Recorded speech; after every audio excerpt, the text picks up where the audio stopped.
Oui. On prend la suite. Là, nous allons voir maintenant la puissance d'une force. La puissance mécanique. La puissance mécanique, c'est le quotient de la force sur le temps. C'est bon? Et là, nous avons les conversions. 1 kW est égal à 1000 watts. 1 mégawatt est égal à 1 million de watts. 1 gigawatt est égal à 1 milliard de watts. Ou encore 10 exposant 9. Alors, dans une translation, c'est-à-dire la puissance d'une force dans une translation, par définition, la puissance est égale à la force sur le temps. Dans une translation, le travail, la puissance est égale au travail sur le temps dans une rotation. Dans une translation, le travail est égal à la force fois la longueur. Alors, nous remplaçons x par sa valeur. C'est bon? Nous avons ici la puissance est égale à la force fois la longueur sur le temps. Avec la distance est égale à la longueur. C'est bon? Alors ici nous remplaçons. Donc la puissance est égale à la force fois la distance. C'est bon? Sur t, sur le temps. Or, la vitesse est égale à quoi? Est égale à la distance sur le temps. Alors le travail d'une force dans un mouvement de translation, en translation, est égal à la puissance d'une force dans un mouvement de translation est égale à la force fois la vitesse. Dans une rotation, la puissance par définition est égale à le travail sur le temps. Dans une rotation, on a le travail est égal à 2pi n fois le moment de cette force par rapport à l'axe. Alors, on aura ici la puissance est égale à 2pi n le moment de la force par rapport à l'axe sur le temps. Nous revenons ici là. La puissance dans un mouvement de rotation est égale à 2pi n fois le moment de cette force sur le temps. Nous avons encore ici, on peut écrire, or lorsque nous avons n, petit n sur t, ce qui revient à grand N. Donc ici, nous avons ici, petit n sur t est égal à quoi? La vitesse de rotation. Alors ici, nous avons la puissance dans un mouvement de rotation est égal à 2pi, la vitesse de rotation fois le moment de cette force. Alors nous avons le chapitre sur le mouvement. Nous allons voir la vitesse ici, la vitesse moyenne, la vitesse de rotation, la vitesse linéaire. La vitesse moyenne est égale à la distance sur le temps. La vitesse de rotation est égale au nombre de tours sur le temps. Nous avons les unités. La vitesse en mètres par seconde, la distance en mètres, le temps en secondes. Ici, le nombre de tours en tours, le temps en secondes, la vitesse de rotation en tours par seconde. La vitesse linéaire est égale à 2pi, le rayon, fois la vitesse de rotation. Vitesse angulaire. La vitesse angulaire est égale à 2pi, la vitesse de rotation. Comme nous savons que 2pi, or la vitesse de rotation ici c'est quoi? C'est petit n sur t. Alors ici, nous remplaçons 2pi, petit n sur t. Or 2pi, petit n est égal à quoi? Est égal à l'angle. Si nous pouvons revenir ici, si nous pouvons revenir quelque part là où on a donné pour n tour. On est de l'autre côté là-bas. Ok. Donc ici, la vitesse la relation entre la vitesse linéaire et la vitesse angulaire, la vitesse linéaire est égale à la vitesse angulaire fois le rayon. Et nous tirons la vitesse angulaire est égale à la vitesse linéaire divisée par le rayon. Alors ici, nous avons la vitesse angulaire en rad par seconde. Conversion. 1 tour par seconde est égal à 2pi rad par seconde, radian. 1 mètre par seconde est égal à 3,6 km par heure. 1 tour par seconde est égal à 60 tours par minute. 1 tour est égal à 2pi rad. 360 degrés est égal à 2pi rad. 180 degrés est égal à pi rad. Alors nous avons le chapitre sur la transmission d'une force et d'une puissance dans une bicyclette. K est égal à quoi? Le Z à l'entrée, le nombre de dents à l'entrée sur le nombre de dents à la sortie.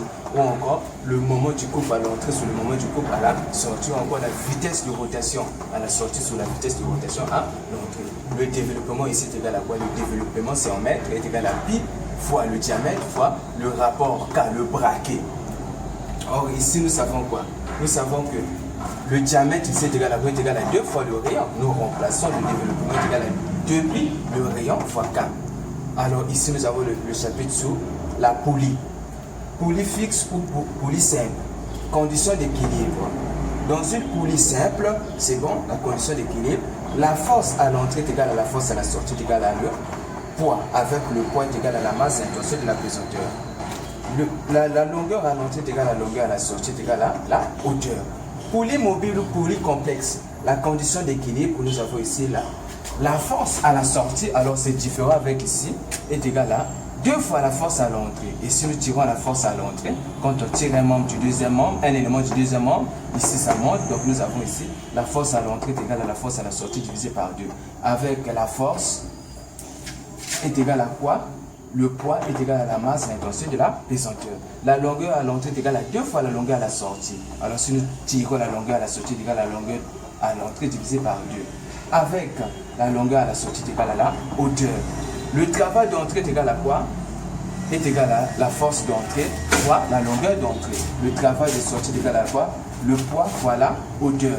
Qui est égal à quoi? La masse fois l'intensité de la pesanteur fois la hauteur. La puissance à l'entrée est égale à le travail à l'entrée sur le temps. La puissance à la sortie est égale à quoi? Le travail de la sortie sur le temps. Le rendement est égal à quoi? Est égal à la puissance, c'est bon, à la sortie sur la puissance à l'entrée, ou encore le travail à la sortie sur le travail à l'entrée. Alors ici nous allons voir les différentes formes de l'énergie. L'énergie potentielle, de pesanteur. Alors ici l'énergie potentielle est égale à quoi? Le poids fois la hauteur. Nous savons que le poids est égal à quoi? La masse intensité de la pesanteur. Alors nous remplaçons l'énergie potentielle est égale à la masse intensité de la pesanteur fois la hauteur. Alors ici, si on me donne cette relation, je tire la hauteur est égale à l'énergie potentielle sur le poids. C'est bon? Ou encore l'énergie potentielle sur la masse intensité de la pesanteur. Maintenant, nous devons comprendre ici, l'énergie potentielle est en fonction, c'est bon, de la hauteur et de la masse. La hauteur, c'est-à-dire H, l'altitude. Donc, en haut, il existe, c'est bon. Lorsque nous avons l'altitude, il existe l'énergie potentielle. Donc, une fois que le corps descend en bas, la hauteur n'existe plus. Donc, la hauteur est égale à 0. Dans ce cas, l'énergie potentielle est égale à 0. C'est bon?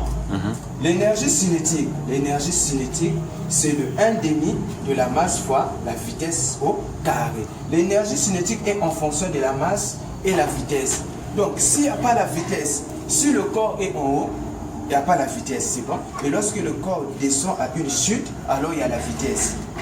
C'est bon? Et là, si on me demandait de tirer la masse est égale à 2 fois l'énergie cinétique divisé sur la vitesse au carré. Et la vitesse est égale à la racine carrée de l'énergie cinétique sur la masse. Remarque, si la vitesse est égale à 0, c'est-à-dire le corps est au repos, l'énergie cinétique est égale à 0. L'énergie mécanique n'est que la somme de l'énergie cinétique plus l'énergie potentielle. Et nous savons que l'énergie cinétique, c'est 1/2 de la masse fois la vitesse au carré, plus l'énergie potentielle, la masse, l'intensité de la pesanteur, la hauteur. Donc nous mettons tout simplement M en facteur. Alors ici, nous mettons M en facteur. L'énergie mécanique est égale à M facteur, la vitesse au carré sur 2, plus l'intensité de la pesanteur fois la hauteur en facteur. Alors, en telle sorte, si je fais la masse fois la vitesse au carré sur 2, nous allons revenir ici. Et là, nous avons l'énergie mécanique est égale à l'énergie cinétique plus l'énergie potentielle. L'énergie cinétique est égale à quoi? Nous tirons le contraire de l'addition, c'est quoi? La soustraction. L'énergie mécanique moins l'énergie potentielle. Et si on veut tirer aussi l'énergie potentielle est égale à l'énergie mécanique moins l'énergie cinétique. Transformation de l'énergie potentielle en énergie cinétique. Et ici à la conservation, l'énergie cinétique est égale à l'énergie potentielle. Alors nous simplifions tout simplement les masses, on égale tout simplement. Nous savons que l'énergie cinétique est égale à 1/2 de la masse, la vitesse au carré, et l'énergie potentielle est égale à la masse, l'intensité de la pesanteur fois la hauteur. Nous égalons, nous simplifions ici les masses. Alors nous avons la vitesse au carré sur 2 est égale à l'intensité de la pesanteur fois la hauteur. Et là la vitesse au carré est égale à quoi? 2 fois l'intensité de la pesanteur fois la hauteur. Et si nous tirons la vitesse est égale à quoi? La racine carrée de la masse fois l'intensité de la pesanteur fois la hauteur. Ou encore si on me demandait ici de tirer la hauteur est égale à la vitesse au carré sur l'intensité de la pesanteur. 2 fois l'intensité de la pesanteur. Une fois que ces notions, la révision générale ou la généralisation de ces formules vient d'être vue, alors j'attends de vous maintenant des questions. C'est bon? Ok, tu peux enregistrer.